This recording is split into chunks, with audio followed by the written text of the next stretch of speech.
Welcome to Fading Causes with me, Mukesh Kapila. My guest has seen far too much history than can be good for anyone's digestion. He's not just observed the human condition, but interrogated it so that the rest of us can make some sense of it. His arena is Africa, for which he's well qualified, having been born in South Africa during apartheid. But he's ranged far and wide, including spending 20 years with the BBC, where he became its Africa editor. Words are his business, and he's wielded them powerfully, millions of words, in scores of articles and dozens of books. Pretty enlightening stuff. His name is Martin Plaut.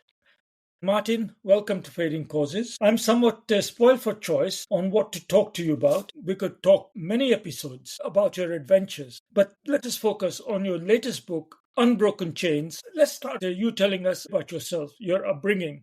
You're a white African. How's that shaped you? Well, it certainly shaped me. I was born in Cape Town. My first memory is hearing the muezzin calling across the city from what was then called the Malay Quarter. It was a Muslim quarter in the center of Cape Town, and people there were themselves mostly descendants of slaves. I mean, it was called Malay, but they were really from Indonesia or from Bengal mostly. And that shaped me a lot. Of course, you can't grow up under apartheid without becoming aware of race, and I got involved in many elements of that, mostly trying to fight what apartheid had done to my city and to my people. Well, I think apartheid, surely everyone must know, at least South African apartheid. But the word apartheid nowadays is used for so many other things. For example, Israeli rule in the occupied Palestinian territories,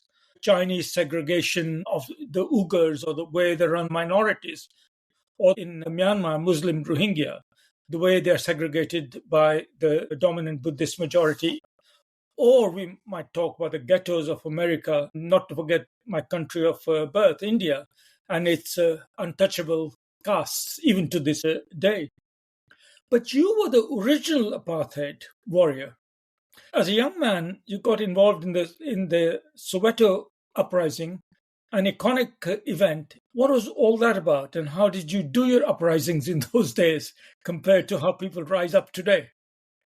Well, that was a second thing that I really got involved with. The first thing was in 1973 at the University of Cape Town. The black trade unions had been crushed, and I got involved with something called the Wages Commission, which was looking at the appalling wages that black workers were being paid. It was one of the most successful things the students ever did, because within about 3 or 4 years, we were catalytic, and the beginnings of the black trade union movement had taken off.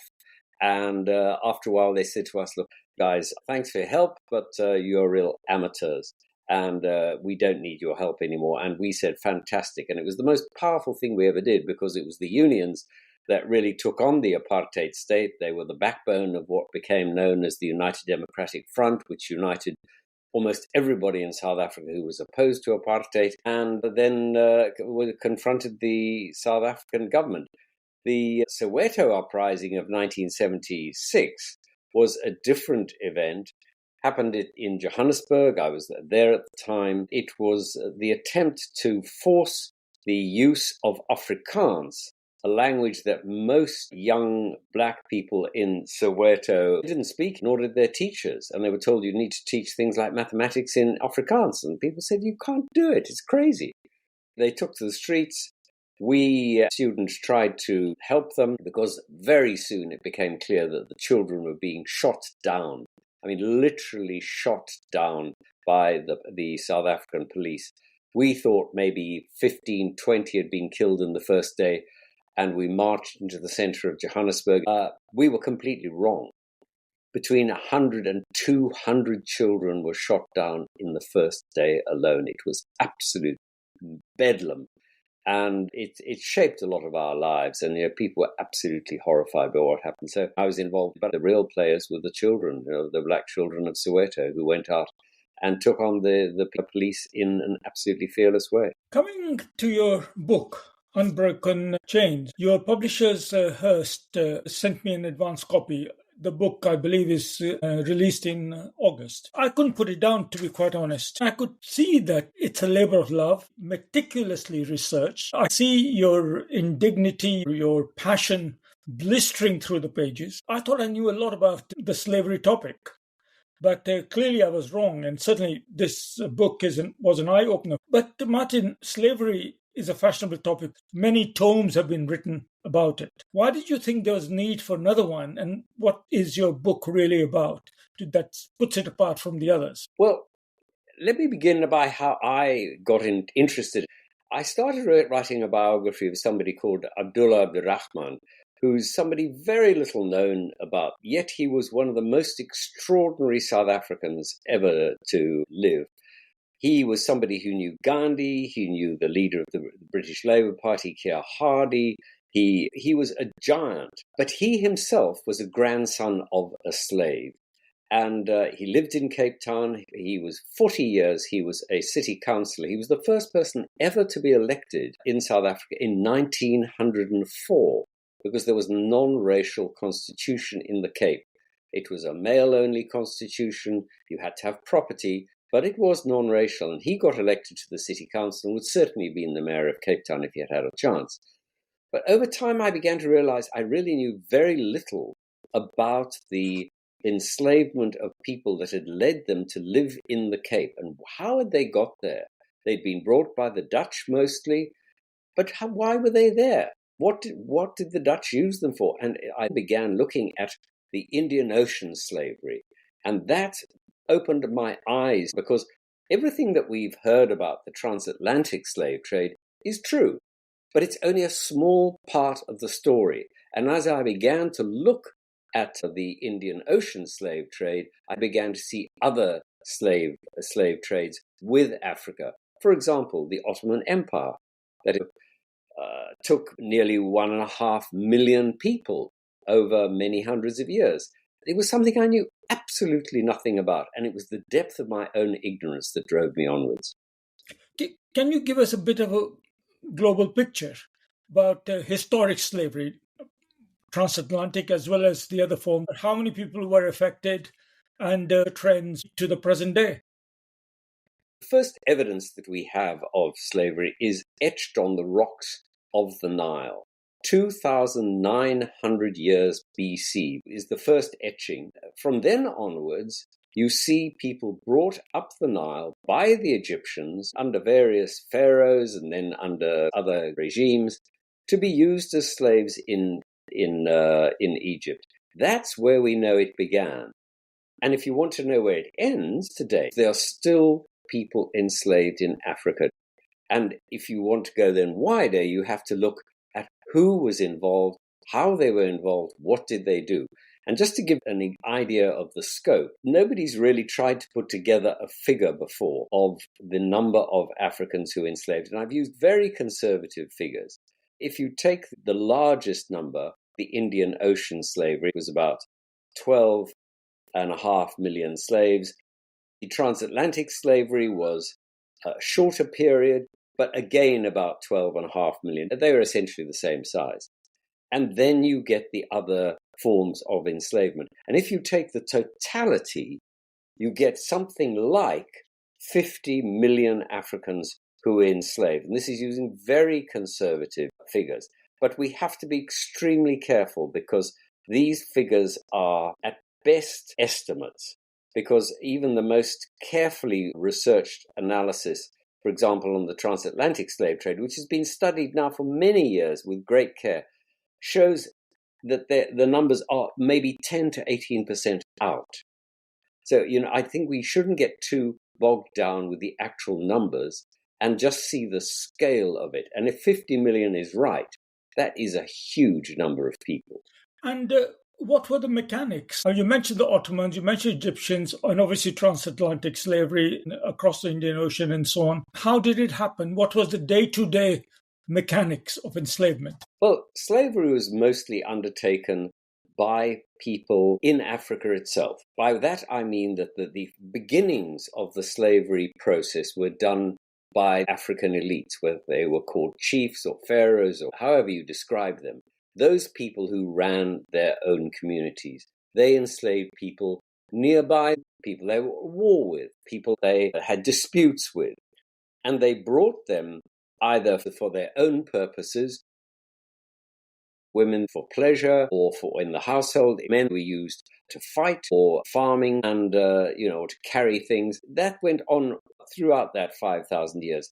And they then were sold to people close to them if people wanted to trade, or gradually over a period of time, they were sold to other people. So, for example, the Ethiopians have a history of trading with the Arabia, and they sent their own people across the Red Sea to Arabia, and then the Omanis frequently sent them onwards to India, and indeed as far as China. That's one route. There are many others. For example, the Omanis went across the entire width of Africa, from the coast of Angola, marching people over 2 years and more to the coastline and taking them to Zanzibar, and then onwards to places like Reunion, where they were used in the French sugar plantations. It is a very complicated story, but essentially it was African elites that traded them with either Europeans or Arabs or Ottomans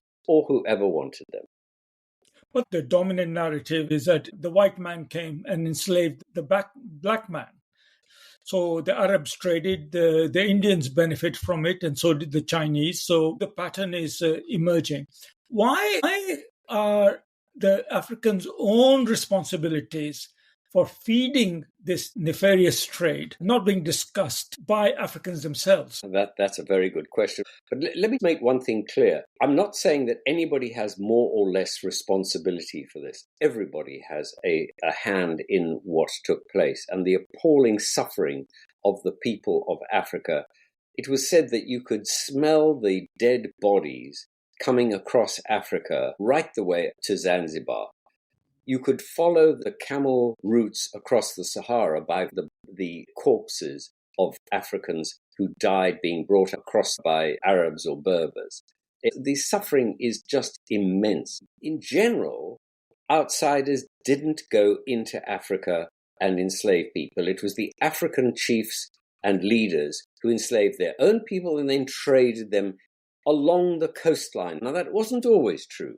The Portuguese went deep into Angola and deep into Mozambique and did indeed go hunting for slaves themselves, just as the Omanis went deep into Africa as far as the Congo River, looking for people, and even further in some cases. So it's complicated, but essentially most slaves were enslaved by their own people or people from next door who saw them as a useful source of making money and providing shall we say, the raw bodies that could be used to trade for everything from guns to cloth to other items that people wanted. Whatever people wanted, they could get by taking either people or things like ivory. One of the profoundly touching impressions in your book was your vivid descriptions of the cruelty that accompanied enslavement, the way the enslaved were treated on their long journey,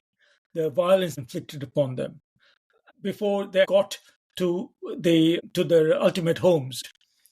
As you said, you could follow the skeletons and figure out where the slavery trails led. Why do you think people were so cruel? To that, I have no answer. I'm afraid people have been cruel to each other down the years. There's nothing special about the way Europeans or Indians or anybody else treated Africans or Africans treated each other. I'm afraid we all treat each other in this appalling way. But you're absolutely right. The way in which Europeans took Africans across the ocean was any better than anyone else treated them. And they were absolutely appalling. There were these tiny spaces that men and women were crammed into, kept there in chains. They even employed slaves as special guardians to beat them and to prevent riots and resistance. And the most appalling example of the British is the case of the Zong in the 18th century, where a captain thought perhaps he was running out of water. He threw 133 Africans overboard alive. This only came to a court because the company looked for insurance payments on the loss of their property, by which they mean the slaves. They wanted money back for the slaves they had themselves thrown overboard. And a British court just said, this is outrageous, you can't have it. That was, in fact, a huge blow to the slave trade when it happened. It's called the Zong massacre. Absolutely appalling things. So I'm afraid it's terrible then and it's terrible now. I mean, you can still find bodies in the Sahara almost on the same routes, with people trying to escape as refugees and migrants to get to places like Libya, almost along the same routes taken as slaves. Well, that brings me to the next point, the legacy of historic slavery. Growing up in India, nobody told me about African slaves coming to India and working in upper income households. Your book talks about the stigma, for example, attached to the survivors to the current day. Can you tell us more about that? We know quite a bit about the descendants of transatlantic slavery in the Americas, but what's happened to the descendants of slavery, say in Turkey or Middle East or India? We haven't had much research done on it. In India, the case has been looked at. And you may know a group called the Siddhis who live in both India and Pakistan, and they complain that they are still discriminated against. They are much smaller than descendants of the African populations in the United States for one simple reason. Most Africans taken as slaves to the Indian subcontinent were men, because they were used as fighting troops. And some of them rose to great heights because they were extremely successful and powerful. There's somebody well known in the Deccan called Amba Malik, who was extraordinarily successful. He held off the attacks from the Mughal emperors and was recognized as being a hugely significant figure. And there's still plenty of paintings of him. And he's held in some regard. There is some legacy, but much smaller than in America, because these soldiers either had to integrate with the local community or they died out. They took Indian wives or had a relationship with Indians and gradually melded into the local communities. So there aren't many communities which still recognize that relationship. Integration was a better outcome than separate development. Are you saying that Indians treated the slaves better than the Americans treated theirs? I have no evidence for them being treated any better. It is just that they were different because they were almost all men, while in America there were many women that were brought because they were also useful. And one of the most poignant examples I had from America is a wonderful quote from a woman called Elizabeth Freeman, who in Massachusetts in 1781 stood up and said, "Any time while I was a slave, if 1 minute's freedom had been offered to me and I had been told that I must die at the end of that minute, I would have taken it. Just to stand on God's earth, a free woman, I would." It tells you the pain that everyone feels when they are enslaved. Absolutely. Coming back to Africa itself, what is the legacy of the slavery by Africans, of Africans trading with foreigners and exporting their own fellow African human beings to other continents? What's the legacy of that history in current politics, in current affairs, in the current state of development of Africa? It's something we need to do more research on, but it is pretty clear. If you look at the areas of greatest conflict in Africa, most, but by no means all, we found exactly along that line at which the Arabs and Berbers came south across the Sahara and enslaved the Africans in the Sahel. In other words, in parts of northern Nigeria, Ghana, Sierra Leone. And if you look at the problems that it produced in places like Sudan, you still have people in Sudan who are described by Arabs as slaves. And that term is still used to this day in 5 African countries, Mauritania, Mali, Niger, Libya, and Sudan. You can still buy, sell, and own or inherit people in those countries. I'm not talking about the modern forms of enslavement, which are terrible enough in themselves, but actually ownership. That continues to this day. And the fact that we have nothing said by the Arab League, which has 10 members in Africa, and very little said by the African Union is absolutely shocking. The way you describe it rings bells for me during my time heading the UN in Sudan, where we know about Darfur, the earlier genocide, and the current one going on. But I had never really fully understood the foundation of the visceral differences between the Arab populations of Sudan and the marginalized peripheral black populations of both South Sudan and the Darfur region. But people look exactly the same. You can't tell looking at someone whether you are from Khartoum or from Darfur because of the intermixing that has taken place over a long period of time. And yet that visceral hatred or visceral racism, whatever you call it, has been seeding conflicts for generations. Can you tease out the links between colonialism and slavery? I think for many people, it's just all conflated together. The simple narrative is colonialism happened, it enslaved a lot of people, it exploited others, those white capitalists came and did all horrible things. And colonialism and slavery are more or less taken together. But there is a difference between the two. What's the legacy of colonialism on the enslavement experience? In reality, there's almost none. Because if you look at slavery, certainly the transatlantic slave trade, the British ended it by 1830s and then went around the world trying to tell people they should not enslave people anymore. And they went as far as the Ottoman Empire, they went to Ethiopia, and they really spent generations trying to stop it. They actually put 2 squadrons of boats off, one off West Africa, one off East Africa.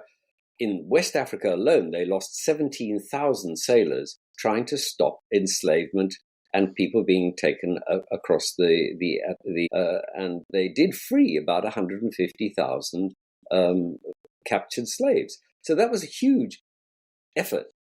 But actually colonialism by 1870 was only along the west coast of Africa in tiny portions. Yes, the north of Africa had been taken by the French, basically as an attempt to stop the Barbary pirates or corsairs, and the Cape and Natal had been taken by the British, and parts of Angola and Portugal had taken parts of Mozambique. But about 85% of Africa was completely free. There were no colonies. It was only after in the 1880s and the Congress of Berlin that there was this free-for-all scramble for Africa. And the scramble takes place at least 50 years after most European countries had finished slavery. So the connection between slavery and colonialism is very weak, much weaker than people think. That's a very interesting historical point you make, an important correction to the popular prejudice. In your book, I recall you talk about how some communities welcomed the British colonialists to come in and free them from slavery. So while the colonial enterprise was going on, in parallel, the colonialists were trying to rid the world of this evil. So are you saying that colonialism has some good points?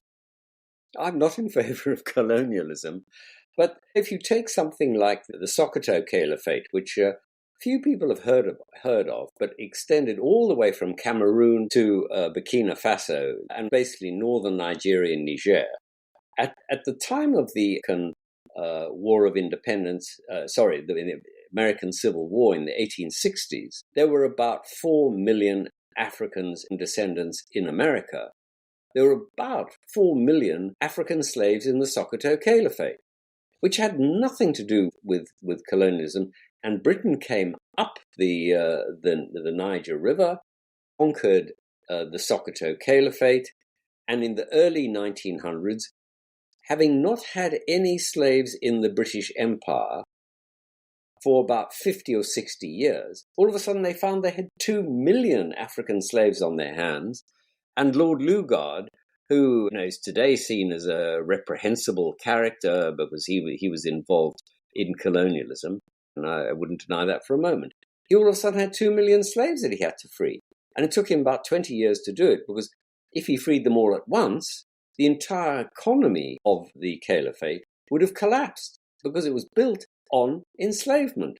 And the enslavement that they used was essentially similar to the United States. There were dyeing pits, growing cotton and other crops, and the caliphate sent maybe 150,000 people to the coastline of Nigeria and Ghana, and then on to Brazil. That's where Brazil got a large number of their slaves from. That's just history. It doesn't make anybody think that anyone did any better or worse. It just is. Speaking of history and what we see around us, Britain is getting a lot of bad press nowadays for many reasons. Many Western countries are. But how come the British suddenly got a moral enlightenment and decided to not just abolish slavery in their own empire, but make it a crusade where they went to the Ottomans, into the Portuguese waters in Brazil, and inspected ships of other powers on the high seas to enforce their anti-slavery code? How come the British got so morally armed by this mission? Well, it's a fascinating question. But as I understand it, there was a transformation in British thinking. I talked about the Zong and how that shocked British society, which certainly did. And then gradually there was a moral crusade built mostly around Christians, particularly the Quakers. And once the Quakers decide that something needs doing, they will go on no matter how many generations it takes. And they're very moral people. And they made this the principal issue of Britain, of the Foreign Secretary, try to end slavery wherever found. And they really went a long way to do this. They weren't always successful, and many slaves who the British freed on boats that they captured going to the Americas died before they could be taken home. And where was home? They didn't know where most of these people had been captured. So they tended to be dumped in places like Liberia and Sierra Leone because they didn't know where to put them. This caused a lot of problems. The history of Liberia, for example, is a history of clashes between freed African slaves and local populations. And you see that impact to this day. It's a tragic one. The moral imperative behind the anti-slavery movement, we can actually see it, the direct links between that to the Universal Declaration of Human Rights many decades later, and the norms and conventions around human rights that have grown up since then. But there are many wrongs in our world, aren't there?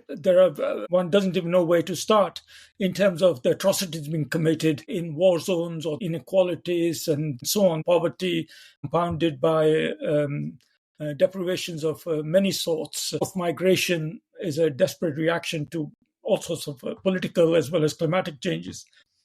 Do you think we'll ever have another great moral movement in our lifetime? You and I are both quite old, so that may be a very short time. But why are we not having great moral movements at the current in our current age? I think we have them. You look at the remark by Martin Luther King: the arc of history bends towards freedom. I can't quote him exactly, but it was something like that.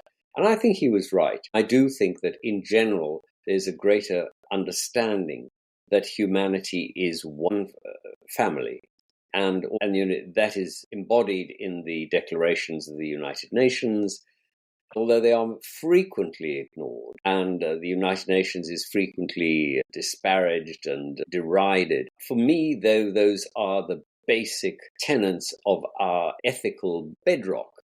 I think that will, in the end, win out, but I'm afraid there are many battles to go before we get there, and I don't think there's any guarantee.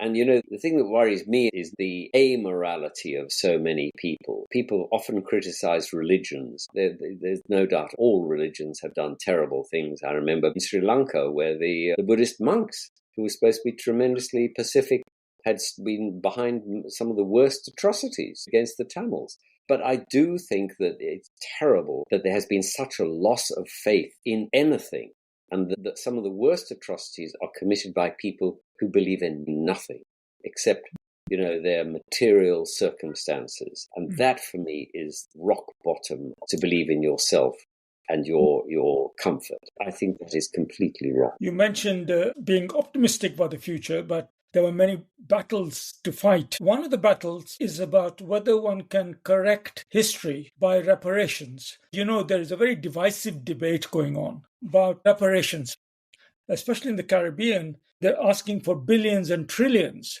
as compensation for historic slavery. How useful is that debate and those kinds of demands in terms of building a better world today, correcting the past? I completely understand where the idea comes from. It's not for me to make a judgment on people's feelings. I'm not a moral philosopher. What I would say, however, is that the numbers involved are so stratospheric that sure as heck they're never going to be paid out. Well, then what is the point of making those demands? And if you're going to ask the British, or should we say the Portuguese, who actually did more trading across the Atlantic than the British, for these vast sums of money, why do the Sudanese not turn to the Egyptians and say, you've traded us for 5,000 years. We want everything you own. Why shouldn't the Ethiopians turn to Saudi Arabia and say, your bloodlines are full of our DNA because of the slaves down the centuries? Pay up. And then you could even go within countries. Why don't the southern Ethiopians ask the highland Ethiopians for payment, because it was the highlanders who basically enslaved them and sold them to the Arabs? So where do you end with this impossible series of A demands from B, B demands from C, C demands from, and so it goes on. Even Britain, for example, there were 30,000 Britons who were taken to North Africa as slaves by the Barbary corsairs.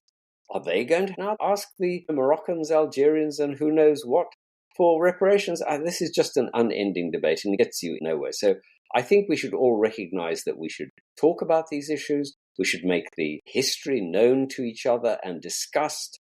And for example, Saudi Arabia should stop closing its archives and preventing discussion of their role. Now, that is totally wrong, I think. Open debate, clear understanding, sharing of information, that for me is the way forward. But if people want to go on talking about reparations, it's a complete dead end. There is a parallel issue here, isn't it, in climate change as well?